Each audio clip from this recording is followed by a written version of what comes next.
Hi there. Um, this is a Rutherford man. Uh, Installed this toilet, made a video on it, but the pin, the seat is like loose. So you take an LFH, a little beeping hammer, and then you tap the pin. And so I already did this side. And basically, you tap the pin in. Make sure you use a small hammer, and there you go, all repaired.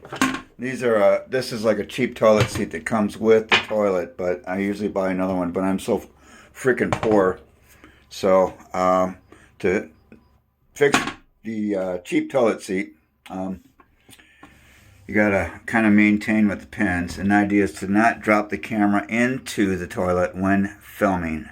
Thank you.